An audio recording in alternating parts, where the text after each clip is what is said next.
Ang tagalupa na viral ang mukha. Bip bip bip bip bip. Bumibip bip bip bip bip bip bip bip bip bip bip na ba? Ang lahat.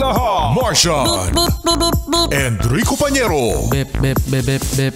Bip bip bip bip bip bip bip. Bip bip bip bip bip.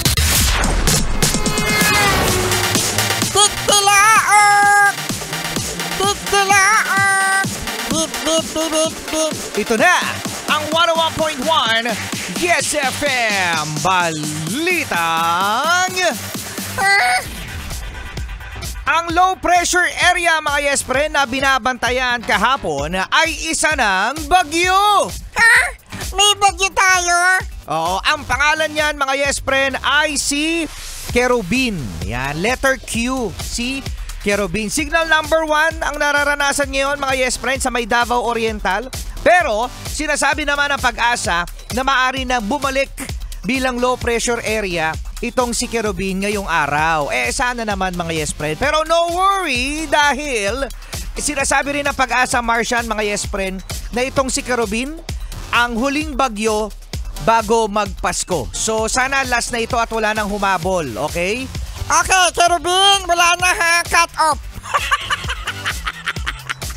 Cut off. Ha? Next year na. Next year na lang daw ano. Kasi ang hirap mga yes friend ano, kapag gumagala, kapag namamasyal, kapag umuulan, bumabagyo. Kasi imagine mga yes friend, di ba nakakatamad lumabas? Hindi rin. Yung iba dyan kapag talagang kating-kati yung paa, talagang maglalakwat siya. Oo ga. At sa mga yes friend naman natin, oo no, na uma-attend ng Christmas party, no, maaaring mamayang gabi o kaya naman mamayang madaling araw. Sige, sabihin na rin natin bukas. Yan, actually sunod-sunod na yan mga yes friend, no.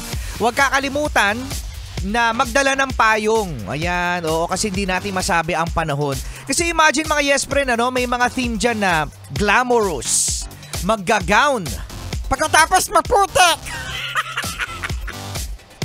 Sayang yung get up. Oo, sayang yung get up. Oo, no.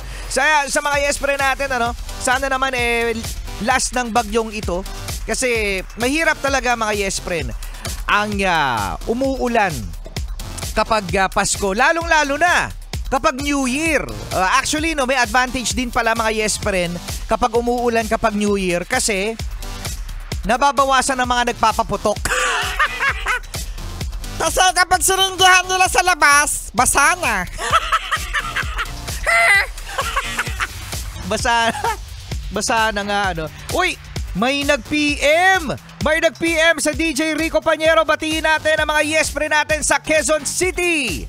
Happy listening dyan sa may Pantoja Bakery. Ayan, mga nagsisigawan siguro tong mga yes friend natin sa Pantoja Bakery. Shoutout natin si Joshua Pinca, si Blas Perez, si Reynante Perez, at si Darrens Buscagan. Pabili nga po ng pandesal. Pakilagyan na po ng palaman, peanut butter. Loko tong bumibili ng pandesal. Kailangan may palaman na agad. At iyan ang ating Yes FM Balitang Uy, nag-PM din. Oo, no? Si Papi Mac. Ayan, happy listening. Thank you very much po, mga yes friend. Hanggang alas 9 pa rin tayong magsasama-sama. Rico Pañero. At ang cute, Martian. Ikaw na pala ang siyang may-ari